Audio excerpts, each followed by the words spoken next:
Ee, Bugün webinar serimizin e, Antalya yolunda başlıklı webinar serimizin ikinci bölümünü yapıyoruz. İlk bölümde Semra Cerit Mazlum ve Maria Klos bizimle olmuştu.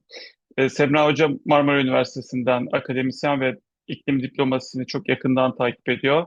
Maria Klos da Brezilya'dan Plataforma SIPO adlı think tank'ten bir uzman ve o da COP30-31 bu süreçleri çok yakından takip ediyor.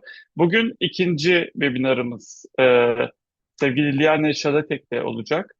Üçüncü webinarımızı da hemen hatırlatayım. Ayın 29'unda e, Ümit Şahin ve Beatrice Matos'la olacak.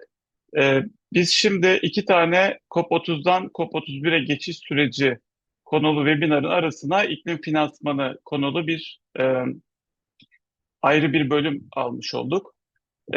İlk önce Liane'yi tanıtacağım size ve daha sonra neden iklim finansmanı konusunda bu kadar erken bir dönemde, yazın ortasında, sıcakların içinde e, öncelik verdik ve bu konuya girdik. Onu anlatacağım çok kısa ve daha sonra sözü Liane'ye bırakacağım. Liane bir sunum yapacak. Liane'nin sunumunun ardından da soru cevap bölümümüz olacak. Liane bizim Heinrich Böll Stiftung'un Washington DC ofisinde çalışıyor. Direktör yardımcısı.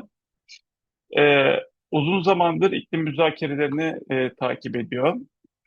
E, Uluslararası kalkınma, finans konularıyla da ilgileniyor.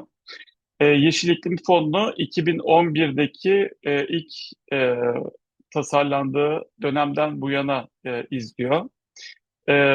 Ve 2016'dan bu yana da bu fonun yönetim kurulu nezdinde sivil toplum gözlemcisi olarak sivil toplumu temsil ediyor. İklim finansmanının toplumsal cinsiyet boyutu üzerine de çalışıyor. E, Her yıl düzenli raporlar raporların yayınlandığı, size de linkini göndermiş olduğumuz Climate Funds Update platformunun kurucularından ve o raporların yazarları arasında. Bugün Liane bize genel bir iklim finansmanı sunumu yapacak. Biz sorularımızla onu belli konulara yöneltip daha derin cevaplar alabiliriz. Ama sunumun niteliği genel giriş niteliğinde olacak. Tekrar hoş geldin diyorum Liane. Sözü sana bırakıyorum. Thank you very much, Shem, and it's a real pleasure to be here. Thanks so much to my colleagues from the HBS office in Turkey for organizing this webinar. Climate finance is a really important issue. As a matter of fact, it's usually what makes or breaks a COP and the negotiations, because while it's obviously its own negotiation strand, it is very much so important for all other areas, and particularly for the ambition in the climate regime. And if we can have the presentation, please, so that we can get started with the presentation. I wanted to start out, and I hope you can hear me well, and thanks so much for the interpretation. I wanted to start out with what I call, I'm still not seeing the presentation, just a second. If we can have it in presentation mode, please.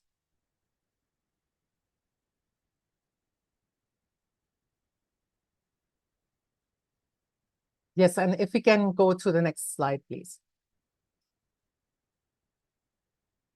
So I wanted to start out with what I call the climate finance fundamentals, which incidentally is also the name of a publication series that we are publishing on the website, the Climate Funds Update, as Jem mentioned. But I think it's important to understand some of those fundamentals before we are going into more detail. And the most important one is, while everybody talks about climate finance, there is no universally accepted international definition of what climate finance is. This is a problem for accountability, of course, because it invites that people label things climate finance, which are actually not climate finance, that you double count. There's a lot of inaccuracy and in transparency. And that means if you are seeing actually numbers for climate finance, they need to be taken with a grain of salt, because it's always very important to understand the methodology and the accounting that is used behind them. Very important, climate finance is not development assistance. It should be very different from development assistance. It's supposed to be new, additional, adequate, and predictable, meaning on top of development assistance. And it's very important that we are speaking not of climate aid, but seeing it actually as a contribution, as an obligation that developed countries in the climate regime have taken on, legally taken on, to support developing countries for climate action. And this is the so-called means of implementation, and it's a matter of equity and what in the climate regime is called the common but differentiated responsibilities and respective capabilities, which basically acknowledges that developed countries have a historical responsibility towards developing countries. A lot of them started polluting and developing much, much later. And so that the historical emissions that have contributed to climate change are something that put an obligation on developed countries to pay.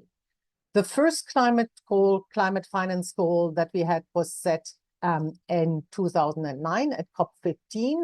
And that was 100 billion per year by 2020. Important to understand, this is a political goal, not a science or a needs-based goal. And it was only reached in 2022, so 2 years belated for the first time. Since 2022, we have seen some of the climate finance flows increasing, but actually they reached their highest point in 2024 and have been sinking since then. And then more than 10 years ago, the Paris Agreement actually confirmed the developed countries' climate finance obligations under Article 9.1 of the Paris Agreement. And this one is important because it talks about the provision of public money to be given from developed countries to developing countries, but also highlighted mobilization, meaning basically using public finance to raise additional private sector finance.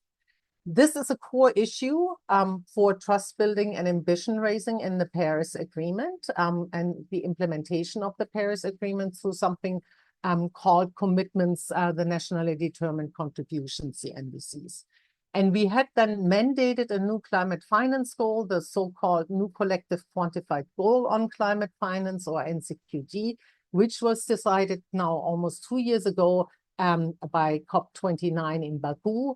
And that actually set a new target of 300 billion per year by 2035, as well as had basically the COP presidencies of Azerbaijan and Brazil lay out the so-called Baku-to-Belém roadmap, which actually even pointed out to more ambition and raising up to 1.3 trillion per year by 2035. Next slide, please. Can you please advance to the next slide? Some other relevant issues, and I'm not going to go them into detail, but I want to name them really quickly. Eligibility is a really important question. So different actors within the climate finance architecture have different eligibility criteria. And so very often it's a question of whether all developing countries that are recognized as developing countries under the UNFCCC can get access to climate finance, or whether it's relegated to specific income groups, middle income, lower income groups, or vulnerability of countries. We also have seen a lot of discourse about widening the contributor base, developed countries saying, okay, you know, times have changed. It should not just us be contributing, but a lot of other so-called middle income countries or emerging market economies like Brazil or other countries should be contributing. There's also a question of what should be really the role of scarce public funding, since we have very little public funding available. Should we use that to actually fund those things that the private sector cannot fund, or should we actually use it towards de-risking private sector investments? And there is a lot of discourse about that. We have issues related to transparency and accountability, some related to the fact, as I mentioned, that there is no uniform definition of climate finance. We have the question of whose benefits and whose needs and priorities are taken into account. And climate finance governance and decision-making is very different depending on where climate finance comes from. So, for example, you have bilateral climate finance provision. Germany might give climate finance to somebody. So Germany calls the shot on who gets the climate finance and to what conditions. Then you also have climate finance that is delivered through multilateral development bank. In multilateral development banks, you have basically a shareholder governance. So those that have larger shares or larger political power within the multilateral development banks control the decision making. This is very different, for example, from UNFCCC climate funds, where you have either an equal representation of developed and developing countries, like, for example, in the Green Climate Fund, or even an equitable representation of board members, meaning more developing country board members. That has influence on decision making. Other issues related to a human rights-based approach, gender responsiveness, free, prior, and informed consent for indigenous peoples are issues that are very unevenly picked up in climate and climate finance. For example, the multilateral climate funds all do have specific gender action plans, but not necessarily all a human rights understanding. Some of the discourses are then also about shifting all financial flows, which is under Article 2.1c of the Paris Agreement and under a process called the Veritas Dialogue, which means making all financial flows compatible with the Paris Agreement. And that then focus on a lot of other things that need to happen outside of climate finance provision and mobilization, namely ending fossil fuel subsidies, debt relief, or rather debt cancellation, because we have unsustainable debt levels for most developing countries, and also dealing with illicit flows, reflows from developing countries to developed countries due to a tax system that is really disadvantaging a lot of developing countries. Lastly, there is the discourse about alternative or innovative sources of financing. So you might hear a lot about taxes or levies, for example, on shipping or on airlines. The question also of how to tax, those polluters the best, whether you could use something called the special drawing rights that the IMF issues. But all of us have a question around incidence of fairness, meaning, again, as a matter of equity, should taxes apply to developing countries the same way, for example, including in international shipping or international aviation as they apply to developed countries. Next slide. What I think is really important to understand in the climate regime is that we have a link between increasing climate ambition and the delivery of climate finance. This is very, very important. The Paris Agreement was basically a deal between developed and developing countries, where basically all countries, including developing countries that have historically contributed less, would every 5 years submit nationally determined contribution of what they can do in climate action, the so-called NDCs, while developed countries would help and provide the support to help them implement it. Now we have something called the Needs Determination Report that actually costed or tried to figure out how much money it would cost for climate action that developing countries have specified. And you can see here on the left-hand side, 98 parties or countries have specified costed actions, 2,753 costed actions that would be more than $5 trillion. And then you have additional costed actions under the so-called national adaptation plans, the ones that are really just focusing on adaptation, and that would have added another 842 billion in needs. Again, those are needs. This is not delivered climate finance. However, a lot of those climate actions and the costing is conditional. So developing countries in submitting the NDCs are saying, we could do all those climate actions, but we need the financial support. We need the international support. And when you look at the graph on the right side, you can see that 2 trillion of those costed action are conditional, basically saying, okay, this is only what we can do if we get the financial support. So it's very clear that financial support is important for developing countries in order to fulfill their part of the ambition that is needed in the international climate system to implement the Paris Agreement. The next slide, please. So this is a so-called landscape of climate finance graph. It's from 2023, and it's very important to note that actually the reporting on climate finance always lags about 2 years behind. So basically you get in 2025, the 2023 figures. In 2026, we will get the updated 2024 figures. You get the picture. This delay is very important to understand because obviously in the meantime, in 2 years, a lot can change, and particularly in the last 2 years, a lot has changed in the geopolitical in the geopolitical situation. The landscape of climate finance basically shows how much they think, and this is a think tank, the Climate Policy Initiative, that does that every year. We had in global climate finance. So this is not just flows from developed to developing country, but this is all climate finance, including climate finance or finance for climate action that is domestically mobilized. And so they came up in 2023 with a number of 1.9 trillion. Now you see that I circled a couple of things in red, and it's very important to understand some of the context. First of all, if you look at the financial instruments that deliver the climate finance, you see that the grant component, so money that doesn't need to be repaid, is really, really exceedingly small. Of the 1.9 trillion USD, only an estimated 57 billion is in grant. So this is obviously something that is important to keep in mind because it speaks to what kind of actions you can actually finance with climate finance.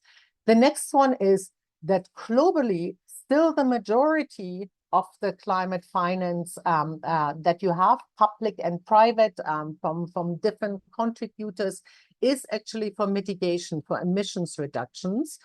That's still more than 90%, and only in an exceedingly small part, less than 5%, is for adaptation. You also have some that is called dual benefit. This is for both mitigation and adaptation actions.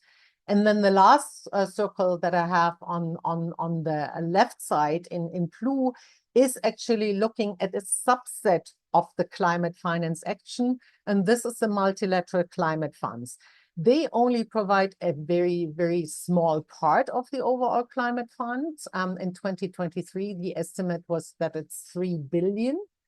But their funding is really, really important. And I will come and explain a little bit more why their funding is so important. This is also the segment of funding, the public climate finance, and particularly the multilateral climate funds, that the climate funds update and my work at the Heinrich Böll Foundation in Washington, D.C.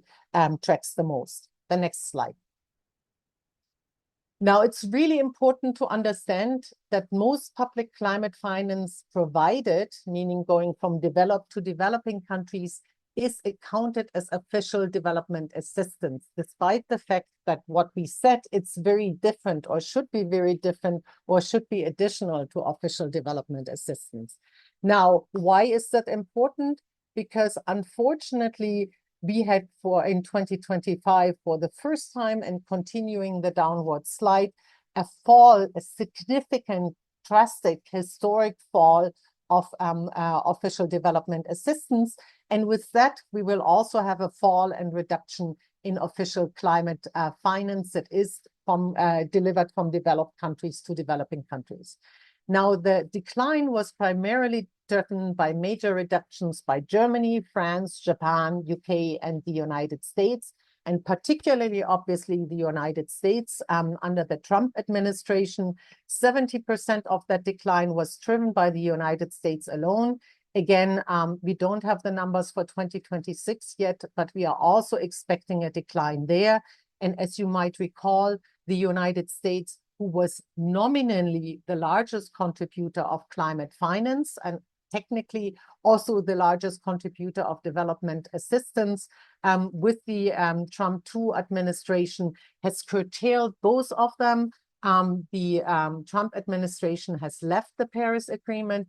It's seeking to leave the UNFCCC, the climate regime, and it has effectively stopped early last year all climate finance support. Next slide, please. Coming back to what we said, in Baku at COP29, we had a new collective quantified goal on climate finance. Again, NCQG, you might hear that in some of the discussions. What is really, really important to understand here is that while it talked about having 300 billion per year mobilized by 2035, there is a lot of unclarity on some of the qualitative components of that goal. So, for example, there is no clarity of how much will be delivered from developed countries to developing countries as provision versus how much will come from private sector. There is no clear sub-goal, how much will be for adaptation versus mitigation. And again, you've seen how globally there is the imbalance that mitigation gets most of the money and adaptation gets less, although adaptation needs are growing because of too little mitigation action. We are also not quite clear whether this includes loss and damage. So, for example, slow onset events like sea level rise or the effects of extreme weather events. And we don't know what might be the role for a just transition. Now, as I mentioned, the multilateral climate funds have a small but very important role to play in the global climate finance architecture. And the NCQG, the new climate goal decision, acknowledges that when they actually mandate to at least triple annual outflows of UNFCCC funds from 2022 levels by 2030 at the latest. That sounds relatively good, but then if you look at the detail, you will find out that in 2022, actually a lot less was delivered through the multilateral climate funds, the Global Environment Facility, the Green Climate Fund, the Adaptation Fund, the Least Developed Countries Fund, the Special Climate Change Funds, the one that I listed here, than normally would be. So a tripling is actually, while welcome, would actually still be below what the potential is. And that's because the base year, the 2022, was deliberately pushed for by developed countries because that actually reduces what they were supposed to deliver. So issues like looking at the base year is very, very important. Next slide, please. And again, this is just an illustration to point out how important the multilateral climate funds are, because they provide better quality of climate finance and have an important role, for example, because of eligibility, because of all developing countries under the UNFCCC are eligible to receive climate funding. Next slide, please. So then we have something under the NCQG or as part of the new collective quantified goal to be set by 2035, which is called the Baku-to-Belém roadmap to 1.3 trillion. Again, that was from the COP29 Azerbaijan and COP30 presidencies. It's a roadmap. So technically, it's something that is outside of the negotiations. And it's basically their attempt to lay out how it could be possible to scale up climate finance more significantly up to the 1.3 trillion per year by 2035, attempted to. Now, if you look at the lower half of it, where it says external financing, 1.3 trillion, this is basically the idea of how the Baku-to-Belém roadmap could deliver as part of the overall needs of climate finance, which are estimated to be 3.2 trillion. So much, much larger. But the hope or the estimation is that domestic resource mobilization, including what you or I might be investing for climate-related activities, like, for example, a more efficient stove or, a better heating system, could actually also help with climate action. The circled part, the red part, represents the 300 billion part of the goal of the NCQG.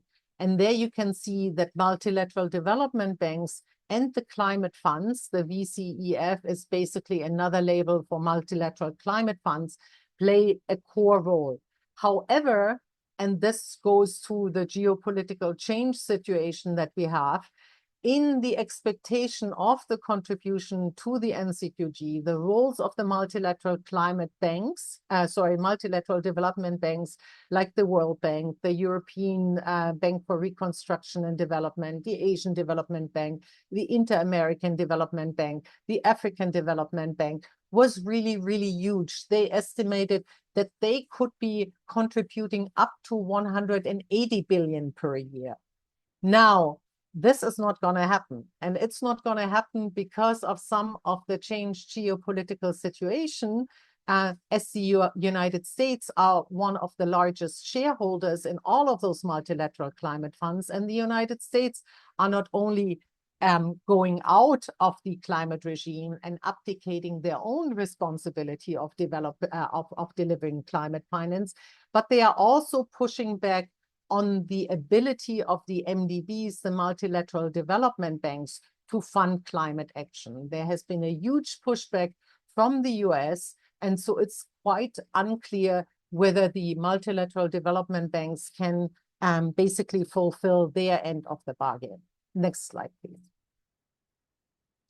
So we wanted to take a quick look now at the 100 billion goal. Remember, this is the predecessor goal to the so-called NCQG, the more ambitious 300 billion goal, which was to deliver 100 billion per year by 2020. And you see here OECD data, and the OECD countries are largely the ones that are supposed to provide support to developing countries. And from the OECD data, you see that the goal of reaching 100 billion per year or more than 100 billion per year was only fulfilled in 2022 for the first time. It has been climbing to 136.7 billion in 2024. But again, remember, because of the changed geopolitical situation, the withdrawal of the United States from the climate regime and from climate finance, shifting priorities of a lot of developed countries, including into more defense spending rather than development assistance. You remember the falling development assistance level and climate finance spending. This is likely to go downward. Next slide, please. It's also important, and this is the other fact, numbers and pure numbers only tell part of the story. So not just the quantity of climate finance matters, but also the quality of climate finance and who can have access to the climate finance. And so those are some slides, again, from 2024 numbers, OECD data, that showcase you, first of all, that we still have the imbalance between mitigation and adaptation. More than 2/3 of the climate finance delivered by developed countries is still for mitigation rather than adaptation. This is the figure 3 that you see on the top. Then when you look at figure 5, you can see that the majority of finance, again, about 2/3, is delivered as loans, meaning it has to be repaid. And not only is it a matter of loans, but it's also a question of how concessional a loan is. That means how low are the interest rates? How long is the repayment period? And a lot of those loans are actually not very concessional, but close to market rates. So not only do you have to repay finance that you might get for climate action as loans, but you have to repay them in terms of with added interest, potentially at a shorter time than what you can do. And again, many developing countries already have unsustainable debt levels. And then when you look at figure 6, which is on the right hand, you can see what I mentioned earlier, the difference with the different providers of climate finance. So for example, if you look, the lowest level of loan provision comes through the multilateral climate funds that are also the only ones that providing more than half of their finance, so the majority of their finance in the form of grants. So they have the highest quality of climate finance, the highest concessionality, and the highest eligibility for all developing countries. This is why the multilateral climate funds, despite the fact that they are providing a smaller amount of money, are so important, and we need to defend them. Next slide, please. This basically just showcases again, and the dots are multilateral climate funds, and the scale of the dots signifies the scale of the fund. That just shows a couple of them, the most important of which is the so-called Green Climate Fund, which is the largest multilateral climate fund. It had about, via 3 different rounds of resource mobilization, it had about 30 billion to deal with it. And when you look at it, over the past 10 years that the Green Climate Fund has been funding projects, they have funded almost half of all projects through multilateral climate funds that our Climate Funds Update website is tracking. So they are a hugely important player. They play way over significance in terms of the money that they can provide, including because they have a lot of implementation partners, so-called accredited entities. Next slide, please. And again, pointing out the importance of the multilateral climate funds for grants provision. Again, they are the ones who fund the majority of the projects and programs in the form of grants versus concessional loans, equities, or guarantees. This is, of course, particularly important, and you see that on the right-hand side, for least developed countries, LDCs, and small island developing states, where grants comprise more than 90% of funding that they receive from UNFCCC funds in the past year. And just to point out the Climate Funds Update, our data is a lot faster than the official data because we actually have at the beginning of the year the data for the previous year. And the grants are very, very important because, as you can see on the lower half, because most of the adaptation action, again, where you're not expecting a return on investment other than in a saved livelihood or you know, saved people's life, is provided in grant. And this is also very important. Again, the high importance of the role of the Multilateral Climate Fund. Next slide, please. This basically showcases how funding from multilateral climate funds is distributed across the regions. Again, particularly for the importance for LDCs and SIDS. Most of the LDCs are in Sub-Saharan Africa. And for example, the Green Climate Fund has an allocation framework that makes it clear that not only half of its finance should go to adaptation, or at least half of it, but half of its adaptation finance should go to LDC, SIDS, and African countries. And that has been hugely important to provide a good quality grants for particularly adaptation for those country groups. And if you look at those 4 little squares at the button on the right-hand side, it actually shows you different levels of eligibility depending on different funders. On the right-hand side, where you say IDA eligibility, that means those are just countries that under the World Bank, for example, are classified as being the poorest countries. Those will be the only ones that can get some grants under the World Bank. Then you have ODA eligibility. And then on the left-hand side, you have the Multilateral Climate Fund eligibility. The number signifies the number of countries. And again, that showcases that the eligibility for developing countries under the Multilateral Climate Fund is the greatest. The next slide, please. So climate finance since 2025, what has happened? So the NCQG, as I mentioned, was approved at COP29 in Baku. It has a focus on the so-called Article 9.1 of the Paris Agreement, and this is the focus on provision, the public finance that developed countries are supposed to get to developing countries. So what we have is a hangover. That was a very hard-fought decision, but developing countries actually really feel that they got the short end of the NCQG goal, things that are really to their disadvantage. So this is one of the reasons why they pushed for a much clearer climate finance focus in the UNFCCC agenda, but also on the global stocktake, on adaptation and loss and damage. This largely failed at COP30.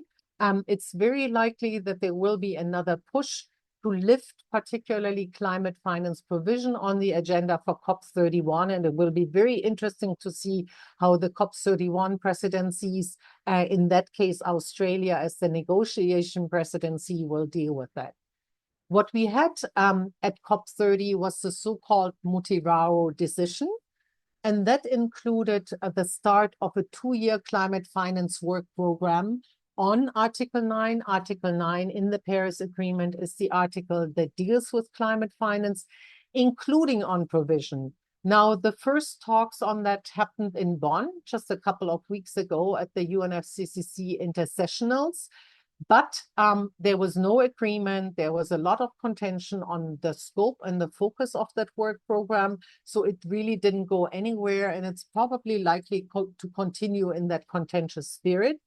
You often hear about good faith negotiation. What we or I would call bad faith negotiations continued from COP29, where developed countries are trying to play down their obligation to provide climate finance, including in multilateral climate funds, and instead push for expanding the contributor phase, shifting responsibilities to other countries, shifting the focus to private sector finance, looking at using scarce public finance instead of for public goods like adaptation to leverage and de-risk private sector coming in. And again, this is because the US withdrew from the Paris Agreement, and the UNFCCC has basically not only stopped immediately all climate finance support, but clawed back, pulled out commitments that they have already made to funds like the Green Climate Fund.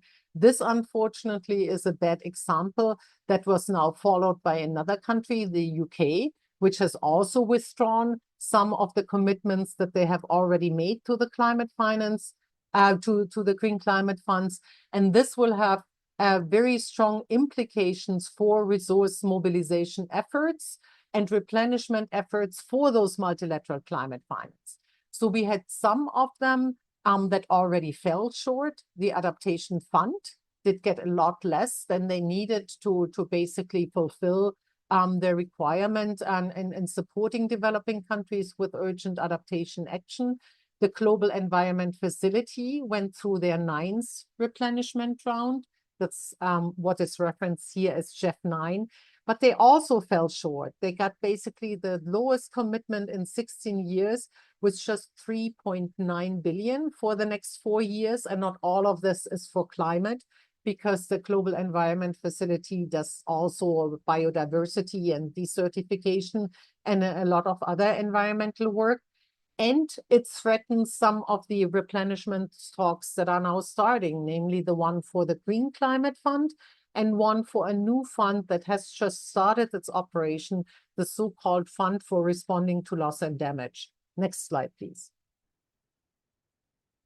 What you see here, and I'm not going to go into detail, just to let you know, this is basically a timeline of some of the climate finance commitments, including the NCQG target date of 2035, and how that relates to some of the other processes that are going on. You see at the bottom left, the multilateral climate funds replenishment processes.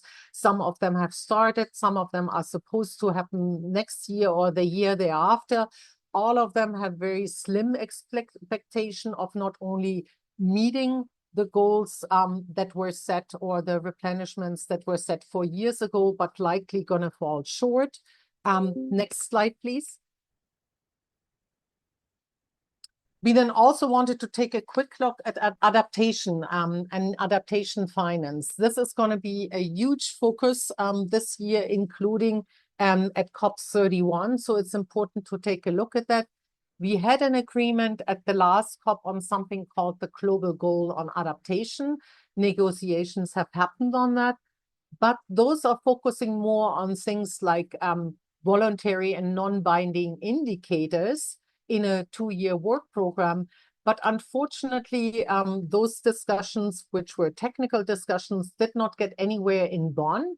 We are basically back to the starting point on that after COP30 and Belém.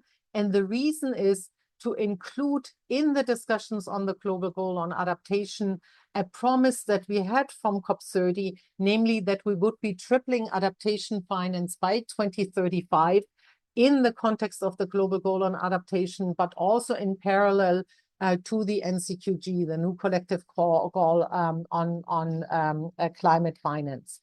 And the tripling of the adaptation finance is one of those goals which is very dubious, not quite clear, because it doesn't have a clear baseline. It doesn't start tripling from which starting year, from 2025, from an earlier year. It also has no clear focus on provision, again, public money going from developed to developing countries, but instead is a mobilization goal. So basically assumes that a lot of the finance might be coming from the private sector, despite the fact that we have seen the reluctance of private sector to invest in adaptation action.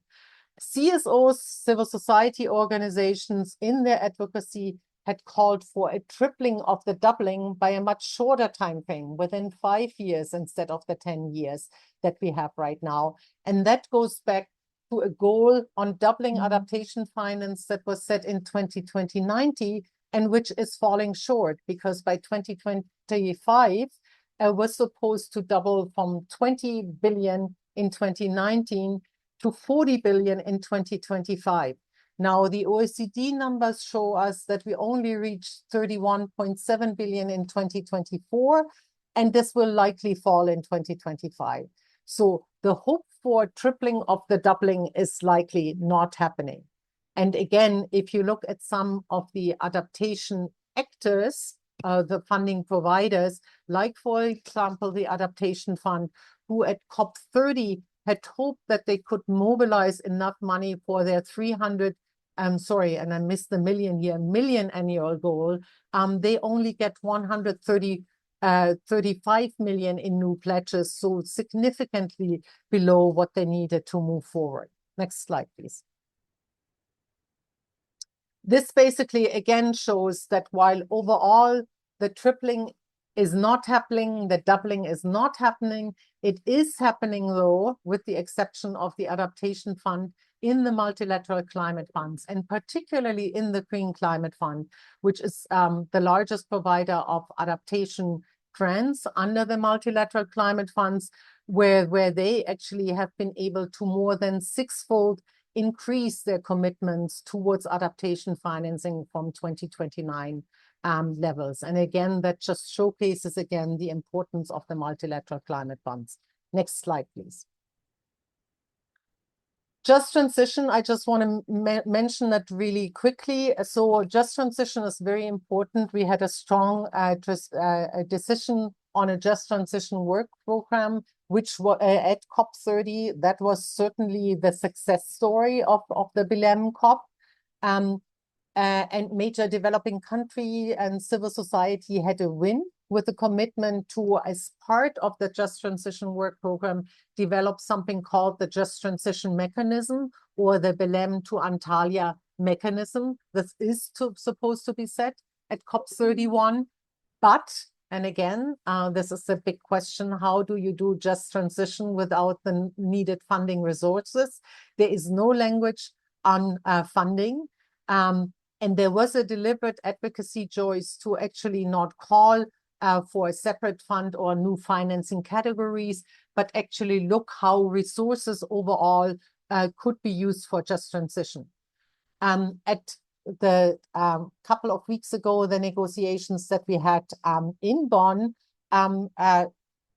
discussions there stalled also because there was disagreement on the role of the BAM, the Belém to Antalya mechanism, to be set at COP31, where developing countries wanted to push for the BAM to help mobilize money needed for the just transition, versus developed countries arguing that the BAM should not even deal with finance. So you can see how finance, the lack of clarity, who provides finance, what quality of finance is actually hampering negotiations throughout the climate regime. Next slide, and I think with that we are coming to an end. I also want to point out that we have COP presidency roadmap and action agendas. So we have seen a proliferation of COP presidency-led roadmap processes and action agendas, which is, and again, this is important to understand, outside of the party-driven negotiation and the process, which means there is an unclear link back to the negotiations. There is a question of the legitimacy of some of those and the support, and particularly also the follow-up. And I'll showcase that on some of the COP30 presidency roadmaps. There were 3 roadmaps, 3 Fs that we had at COP30. One was on finance, the Baku-to-Belém roadmap. We already talked about that. One was on fossil fuels. One was on forestry. Now, the presidency has reported back to parties in Bonn and is planning to report back at COP31. But if you actually look at what is happening under some of the roadmaps, some of the follow-ups is unclear. So for the Baku-to-Belém roadmap, while the COP30 presidency says it's under implementation, it's not clear what will happen post COP31, right? When the presidency of Brazil ends. So far, it does not see very clear. It's not very clear whether the Australian negotiation presidency or the Turkish COP31 presidency is actually trying to take that on. And so far, we haven't heard anything about it. Then there was a forestry one that included something called the Tropical Forest Forever Facility. This was supposed to be a climate fund or a climate facility outside of the negotiations. But so far, it has been falling short in receiving the required capitalization. And then there is something called the Transitioning Away from Fossil Fuels Roadmap, or TAFF, where initial exchanges have highlighted the importance of finance, equity, and just transition principles. And this is obviously also linked to the Santa Marta conference that was earlier in April, co-hosted by Colombia and the Netherlands, which will feed into the report back of the COP30 presidency on the TAFF. But again, finance is the big issue because it's not quite clear yet, again, how that transition away from fossil fuels is going to be financed. And some of the talks that were in Colombia were looking particularly at the role of carbon markets, which is not climate finance, or debt swaps, including debt for just transition swaps. And while those are instruments, they are complicated and certainly not at the scale that is required. And then maybe also just to point out that the COP31 presidency's focus on the global electrification goal is also at the moment unclear where some of the finance for that should come for.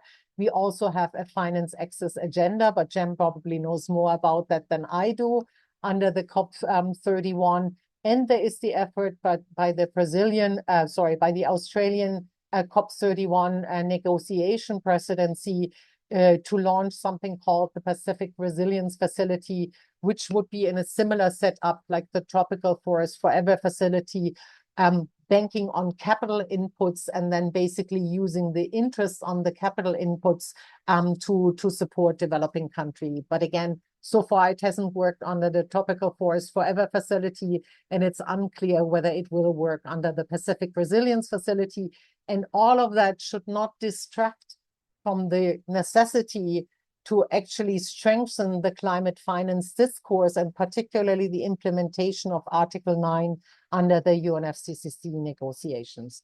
And with that, just the last slide will show you a couple of resources. If we can go to the last slide.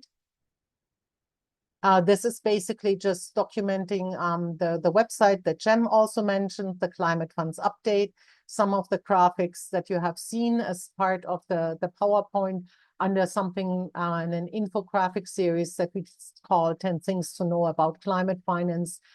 We have 13 individual briefings with climate finance data focused on multilateral climate funds that looks from everything on principles and criteria of public climate finance to the architecture, to gender and climate finance. And then again, on the right-hand side, you see again the funds that we mentioned that are under the UNFCCC financial mechanism, the Green Climate Fund, GCF, the Fund for Responding to Loss and Damage, FRLD, the Adaptation Fund, AF, the Global Environment Facility, GEF, the Least Developed Countries Fund, LDCF, and the Special Climate Change Fund. And again, those are the funds that we need to defend because of the eligibility, the quality of climate finance, and where we need to make sure that resource mobilization and replenishment is actually a priority this year and next year. Thank you so much. Çok teşekkürler Liane. Ağzına sağlık. Çok güzel bir sunum oldu. Çok ayrıntılı bir şekilde bize genel bir tabloyu çizmiş oldun. Ben biraz sunuma dair iki tane genel sonuçtan bahsedeceğim. İklim finansmanı konusunu takip ederken son zamanlarda üzerine çok düşündüm. Birincisi savaş ve küresel jeopolitik gerilimler belki de iklim değişikliğiyle mücadelenin önündeki en büyük engel. Bunu biraz iklim finansmanı da bize çok somut bir şekilde gösteriyor. İkincisi gerçekten hani iklim diplomasisi dediğimizde bütün her konu dönüp dolaşıp iklim finansmanına geliyor. Yani bizim aslında iklim finansmanı alanında ne olup bittiğini anlamamız bütün aslında genel iklim diplomasi tablosunda dair de bir şeyler söylüyor. Hemen buradan şunu sormak istiyorum. İşte Bonn'daki toplantıları takip ettik, oradaki çıktıları izledik. Senin de söylediğin gibi COP31'de bir Belém Antalya mekanizması kararı bekleniyor. Adil geçiş kararı olarak görülüyor. Ama burada bir ayrışma var. Yine kalkınmakta olan ülkelerle gelişmiş ülkeler arasında bir temel görüş ayrılığı var. Burada da iklim finansmanı merkezde duruyor. Bunu bize biraz açabilir misin acaba? Tarafların farklı baktıkları konular nelerdi? Aslında buna değindim biraz. Belki daha COP31'de neyi izlememiz gerekiyor? Ve sivil toplum burada e, senin de temsilcisi olduğun ve gözlemci olarak içinde yer aldığın uluslararası iklim sivil toplumu bu konuda neler söylüyor? Belki uyum konusunda da aynı şekilde yani uyum konusunda daha da e, e, kötü bir yere gitti Bonn'daki müzakereler. Yine aynı şekilde finans merkezde duruyordu. E, O konuya dair de neler söyleyebilirsin bize?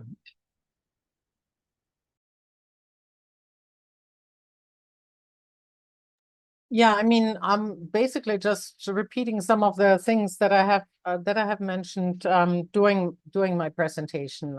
Again, I think it is crucially important to not allow developed countries to water down their obligations. Again, these are legal commitments. They signed on to the Paris agreements. Obviously, now the US has signed off. But they signed on to the Paris Agreement, the continued provision of climate finance, in addition to mobilization, is a clear obligation. And so we should not let developed countries get away with basically saying, you know, because of the war, because we now need to spend 5% of our GDP on defense spending. We don't have the fiscal space and we don't have the ability to support climate finance. And this is blatantly untrue. If you look at the question of how money is still spent to this day in a lot of developed countries, including in Germany.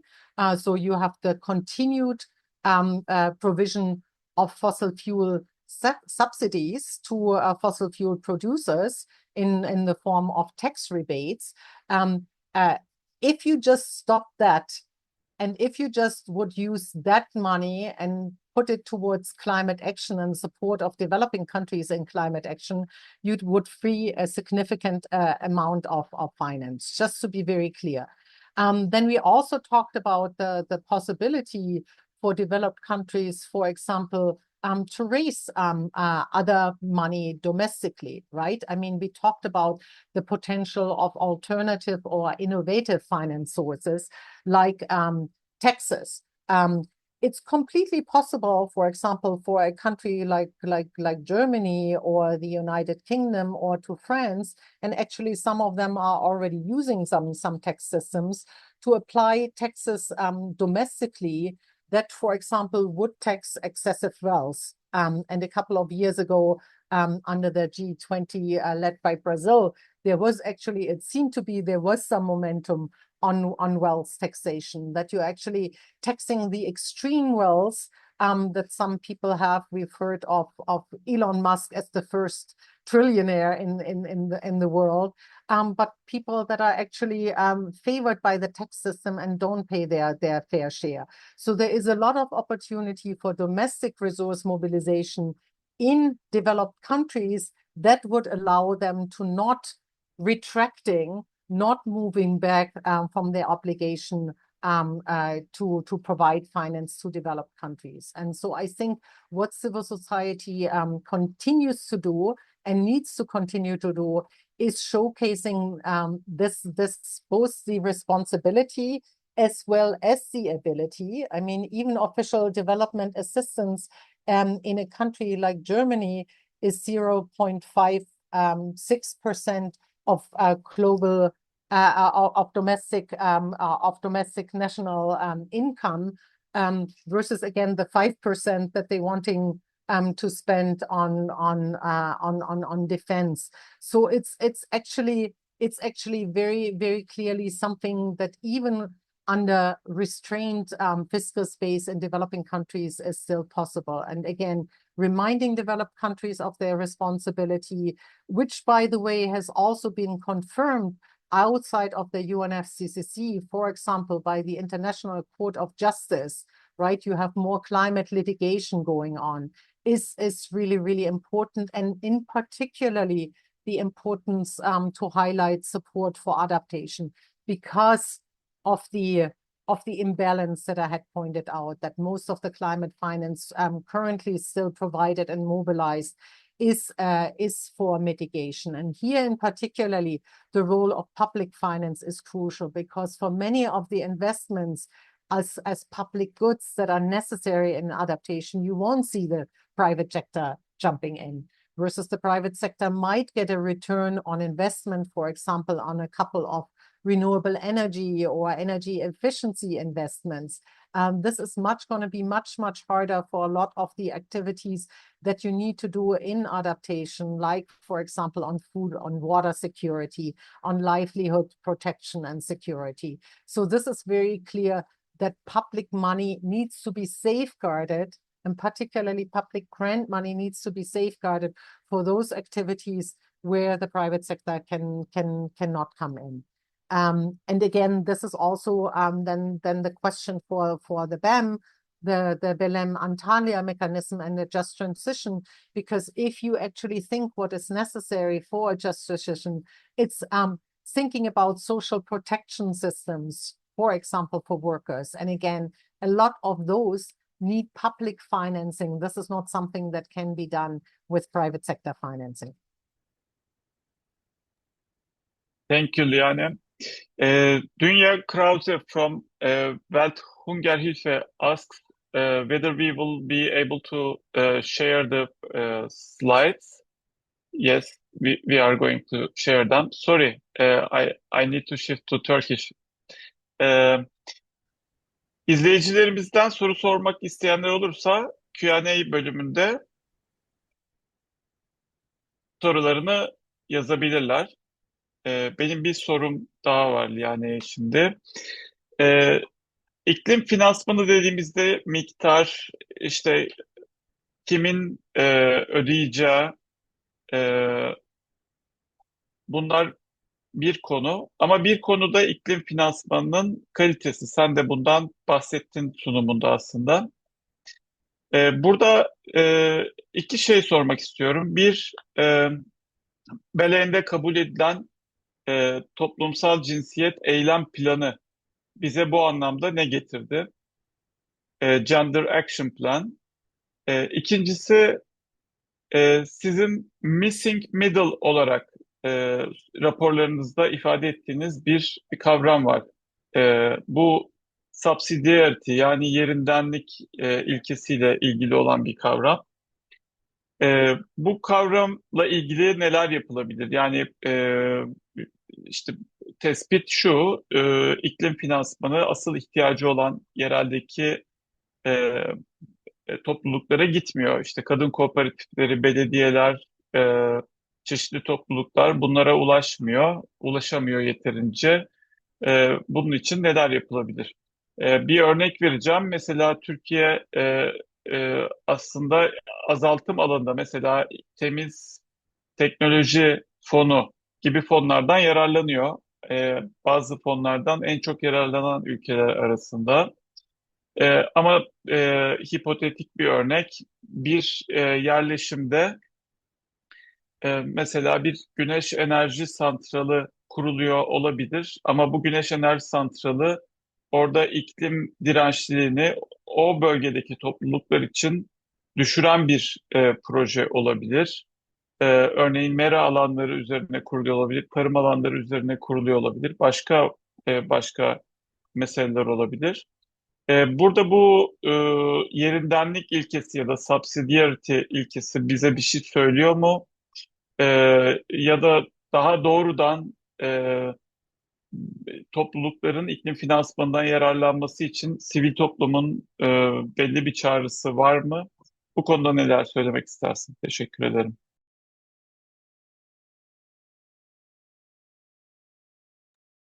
Thank you so much, Jim. Yeah, and I'm really grateful that not only you brought up the gender action plan of the UNFCCC that was adopted at Belém, and also the question of how, excuse me, to increase the gender responsiveness of climate finance broader. As you said, this has been an issue on which I've been working for the past 10 years, and where, you know, the Heinrich Böll Foundation over the years has been at the forefront of pushing the issue, but also the question of how you enhance and improve direct access. Those are obviously a lot of other concepts and details that I couldn't cover in my presentation.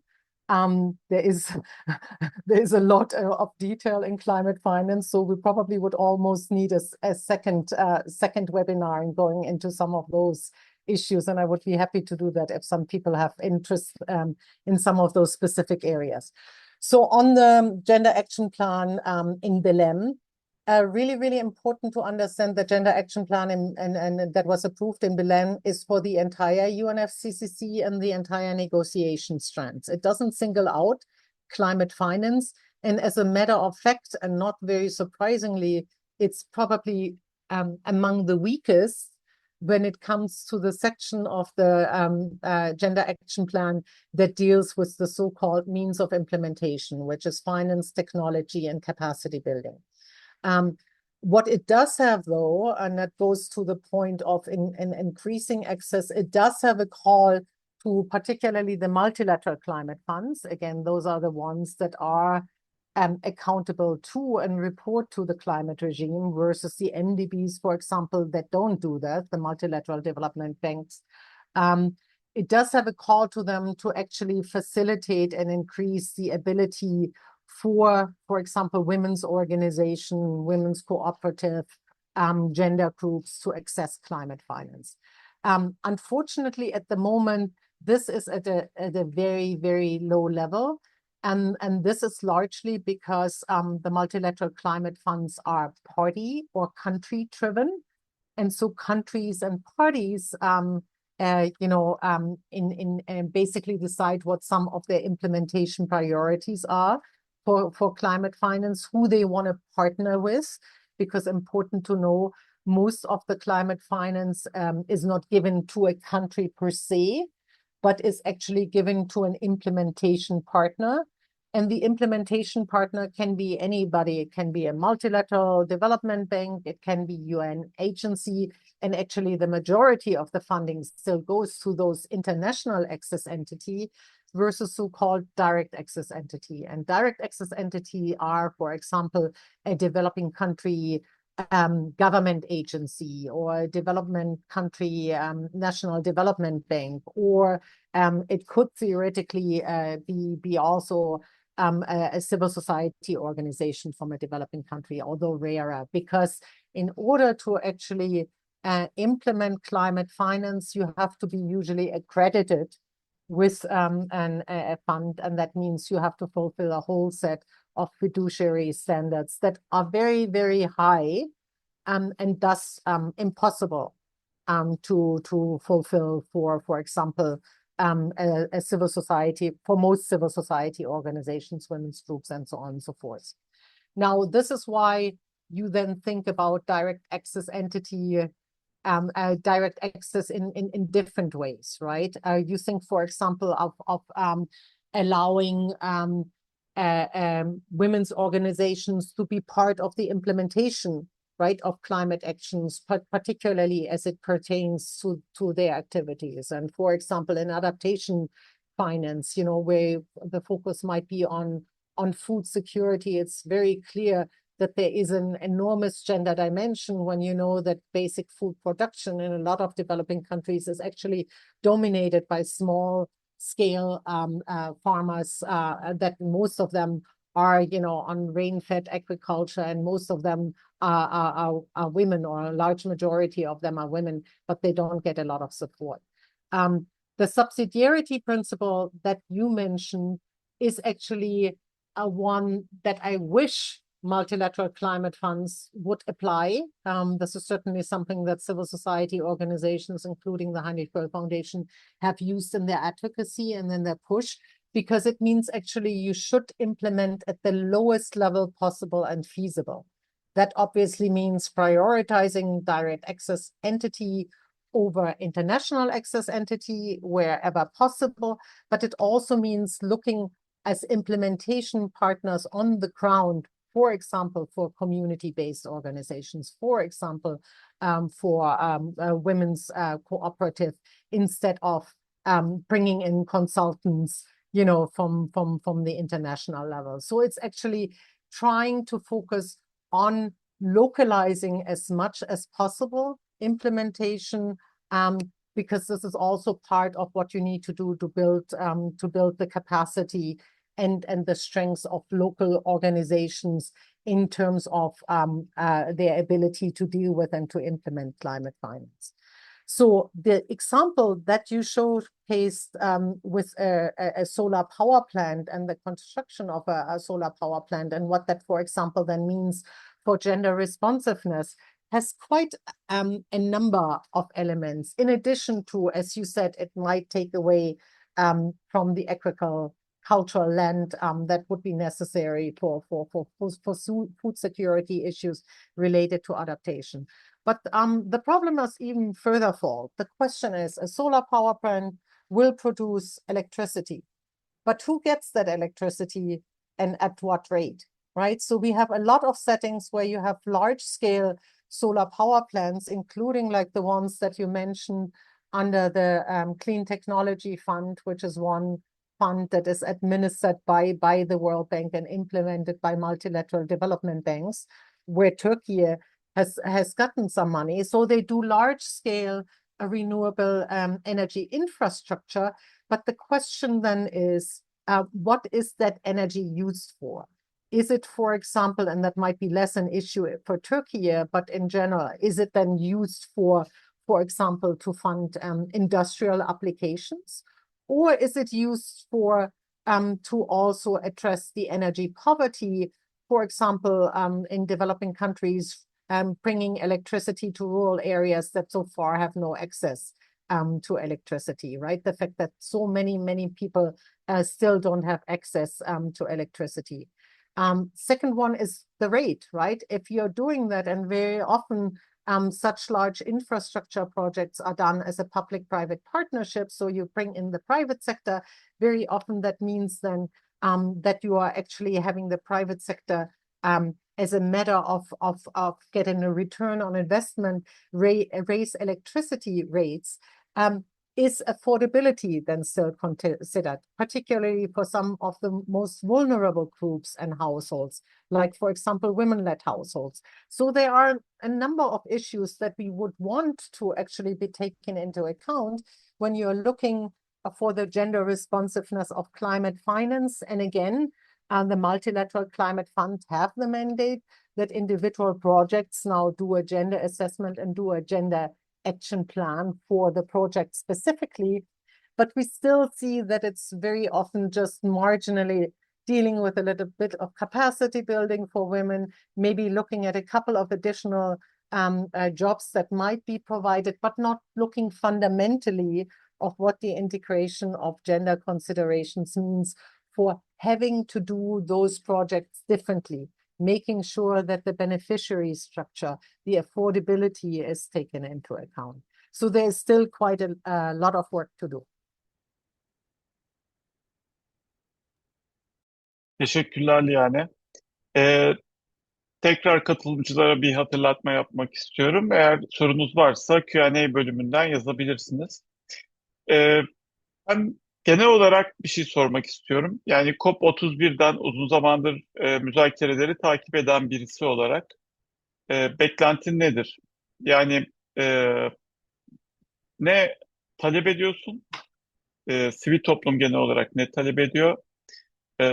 Ve sen uzman olarak ne çıkmasını bekliyorsun? Neler olmasını bekliyorsun? Bir de Türkiye'deki sivil topluma özel olarak söylemek istediğim bir şey var mı?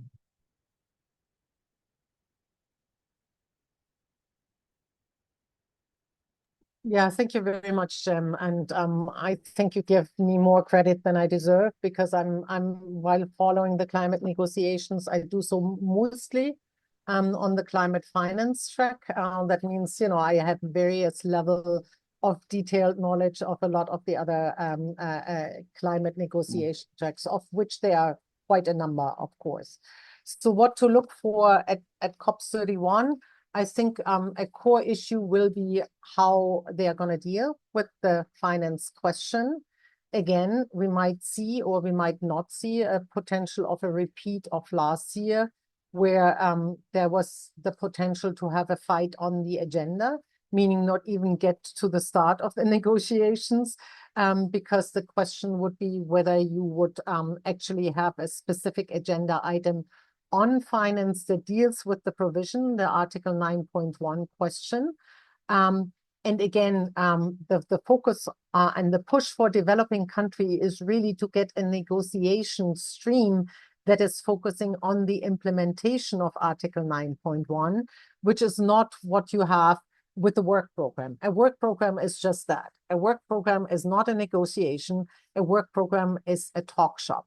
And it's very much a problem that we have now a lot of the discussions in work programs, like the Just Transition work program. We have the mitigation work program, which, by the way, if it's not renewed, will also run out at COP31, right? Then really some of the implementation focused negotiations. So it will be very important, obviously, to see how the agenda is set. And this is definitely something that the COP31 presidencies, obviously, Australia as the negotiation presidency, but very clearly in concert with and working with the Turkish COP31 presidency, will have to be very, very clever in trying to ensure that it's lifted up enough, the finance area, because again, it surrounds all of the discussion. It surrounds the discussion about the global goal on adaptation, about mitigation, about preparing for the next global stocktake that is going to take place in 2028. So one has to deal with that discourse.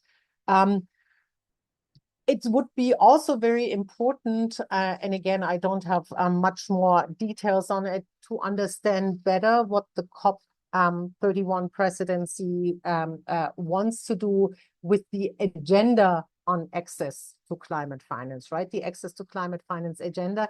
that again is outside of the formal negotiations, but obviously should be supporting and not to create a kind of a parallel track that is completely divorced from the needs and the ambition that you have inside the negotiations. So I think it would be great for Turkish civil society to engage with COP31 presidency, with the Turkish government and the representatives to get some clarity on that, and particularly, and again, highlight what I said earlier, the continued responsibility of developed countries that climate finance provision, and including through the multilateral climate fund, a lot of them coming up for replenishment, has to be a core discourse and core positive signals that need to be set at this COP in Antalya before we going to 2027, for example, into the replenishment discourse for the Green Climate Fund. And I had pointed out how important the Green Climate Fund is in particular. So again, I think it would also be very, very important for Turkish civil society in general to obviously connect much more with international civil society colleagues. A lot of them will want to try to bring that push to not forgetting climate justice as part of the negotiation throughout all negotiation strands into the discourse in Antalya. And I think what we've seen, for example, in Belém, where you had very strong civil society mobilization outside of the COP through basically, having people's convening and people's activities outside of the COP, created a lot of pressure and a lot of additional momentum that can be very positive for raising the ambition inside of the negotiations hall. And I think there, that collaboration between the Turkish civil society and international civil society, climate justice activists can play a very crucial role. Teşekkürler Liane. COP31 başkanlığı aslında Bonn'daki toplantıda kendi action ajandasını açıkladı. 10 tematik bölüm var içinde. Bir tanesi Climate Implementation Bridge, yani iklim uygulama köprüsü deniyor. Orada bize verilen bilgiler, yani Bakan Murat Kurum'un sunumunda söylediği, bunun tamamen özel finansmanla gerçekleşecek bir finansman mekanizması olduğuydu. Başkanlığın genel olarak işte güney ile kuzey, doğu ile batı arasında köprüler kurma hedefleri var. Aynı zamanda iklim finansmanını arttırmaya yönelik de hedefleri var. Bunların ayrıntısını biraz zamanla göreceğiz. Türkiye'de sivil toplum uluslararası iklim hareketiyle diyaloğunu arttırıyor. Halkların İklim Zirvesi organizasyonu için çalışmalar devam ediyor. 14-18 Kasım tarihlerinde Antalya'da olacak. Umuyoruz o da geniş bir katılımla gerçekleşecek.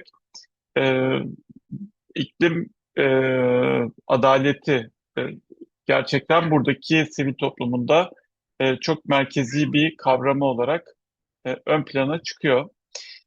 Önerin için de çok teşekkür ederiz. İlerleyen zamanlarda Türkiye'nin gündemine de daha çok girecek COP, iklim zirvesi ve iklimle ilgili konular. Yazın ortasına geldik. Henüz neyse ki büyük bir orman yangını yok ama işte şu anda çöl sıcakları giriş yaptı. Böyle daha küçük küçük bir takım yangın haberleri vesaire geliyor. Umarım çok büyük bir felaket yaşanmadan bu yazı geçiririz.